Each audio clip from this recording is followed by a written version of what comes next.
Hello gentlemen! In today's video, we're going to talk about the role of low testosterone and prostate cancer. This is a video you're not going to want to miss. We're going to dig into some of the details that I know a lot of your doctors are not telling you about. Stay tuned for this video.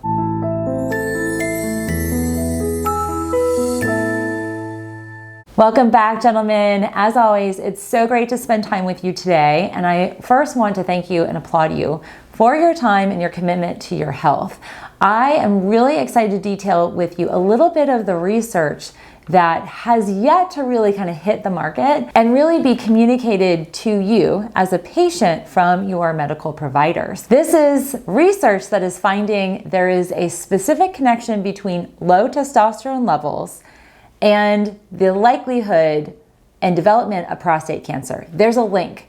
And essentially, if you are dealing with low T and you don't have any prostate issues, or you are dealing with low T and you have some degree of mild or moderate prostate issues, or even have low T and prostate cancer, this video is specifically for you. If you are in the role or desire to prevent prostate cancer, and if you wish to improve your testosterone and your virility and just overall energy, stick around because this video is going to be really impactful specifically for you. So this research that I'm referencing, this is back in the 2013-2014 when it hit the medical journals. It was an assessment of the connection of low testosterone and prostate inclination or prostate cancer development. There used to be this idea in the medical community that low testosterone actually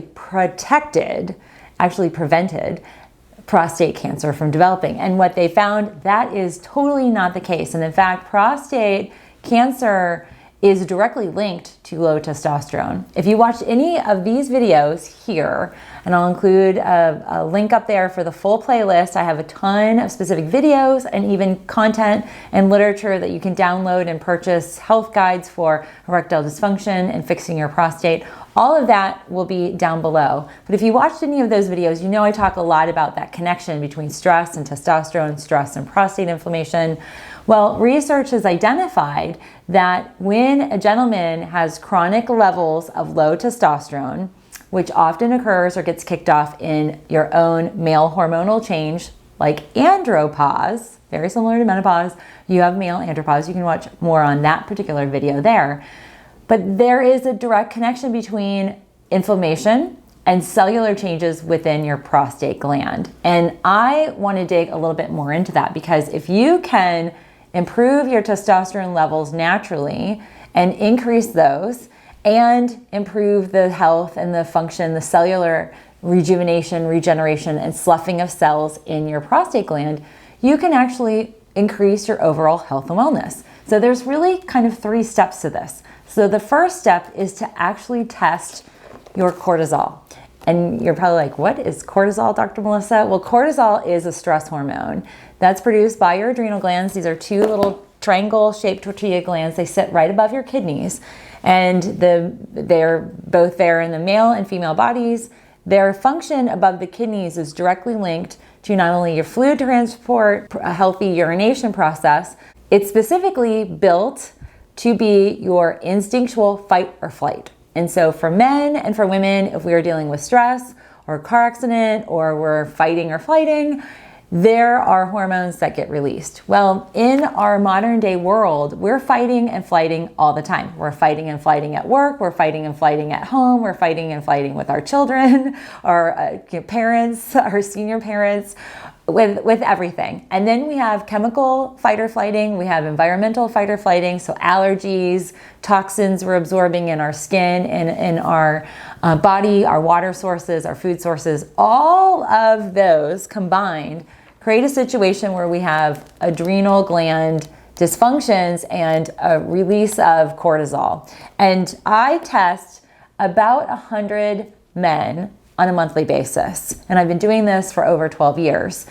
I test cortisol, and without fail, I have yet to see one man, in just my clinical experience, I've yet to see one gentleman who is dealing with some degree of low T and prostate imbalances, one or both, that does not have high cortisol levels. High cortisol means your body's in that fight or flight mode And there's a series of medical enzymatic reactions, so biochemical reactions that occur in the body from the high cortisol. So the first course of action is to test. You have to first find out what's your cortisol, where's your cortisol at? We test it, it varies. You can have, ideally you should be higher in the morning, kind of going down at lunchtime and leveling out to where you're at your lowest level right before bed. Now, most of us are some variation flip-flop, we're backwards, we're too high at all the wrong times. When we're high, there's a whole assortment of things that happen. For men specifically, there is an enzyme that gets triggered, and this all happens in the communication from the adrenals to the brain. There's an enzyme that gets triggered that literally converts your body's testosterone into estrogen. So you actually become more female hormone producing than you are testosterone. Does that make sense? Let me know in the comment down below, because that is often like, wait a second, I'm a man and I'm supposed to be producing testosterone. Why am I producing estrogen? Well, both men and women do produce both testosterone and estrogen. We're supposed to be producing different levels, and in the male body, there's an actual conversion. That conversion of testosterone to estrogen is a big driver of why men have low testosterone. So your body just uses ingredients to convert it into something else. So it's essentially your body steals your testosterone to create cortisol in a stress, fight or flight response. That excess of estrogen that your body's created, that converted estrogen, now becomes a toxin to both your liver and your prostate gland.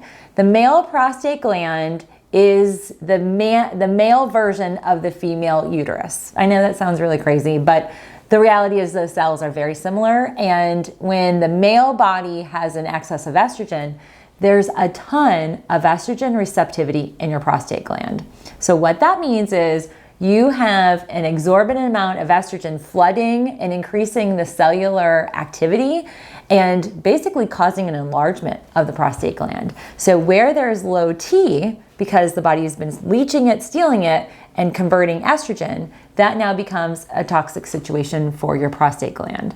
So the first course of action is test your cortisol. The second course of action is to actually balance your cortisol. So you can't balance it without knowing what your numbers are. Now, just globally, it's very important that you use adaptogenic herbs like rhodiola and Siberian ginseng and eleuthero, and also ashwagandha, but there's a caveat, and watch the video that I'll link up above if you deal with Hashimoto's. But those are herbs that are very pro-cortisol regulating, but there's actually compounds that we can incorporate into your daily plan that will literally block that enzyme from occurring. So we can get really specific with some herbs and compounds that are naturally occurring that will block that enzyme. Actually, there's 2 plant barks that do that enzymatic blocking. It's like football. So we've got a blocker in there to stop that conversion and actually help your body maintain your testosterone levels. So that's that part 2. If you are interested in testing, I have them down below. If you are working with your medical provider in trying to do cortisol testing, make sure you ask them for saliva, not urine. Saliva is the most accurate version of cortisol testing. So that's my little caveat for you gentlemen. So the third and final tip, because low testosterone tends to be a biomarker, a telltale sign of prostate inflammation and potential risk of prostate cancer, it becomes very important that you keep your estrogen levels low.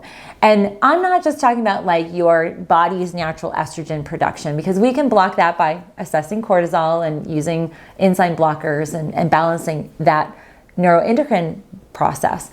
But this becomes crucial, gentlemen, in specifically what you're putting on your skin, because skin, it takes 26 seconds for your skin to absorb toxic chemicals, actual neuroendocrine disruptors, hormone disruptors.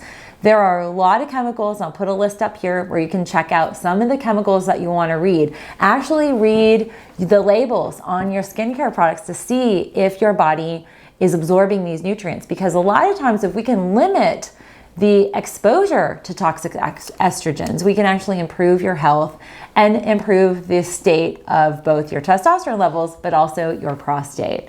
So those are 3 tips that I hope you find helpful for today. If you are interested in more content or more videos along these lines, I'm going to ask you to comment down below, because I do read your comments. And obviously I love tasteful, positive comments to content related to this topic in this video. So thanks again, gentlemen. As always, it's great to see you today, and I hope you have a healthy day.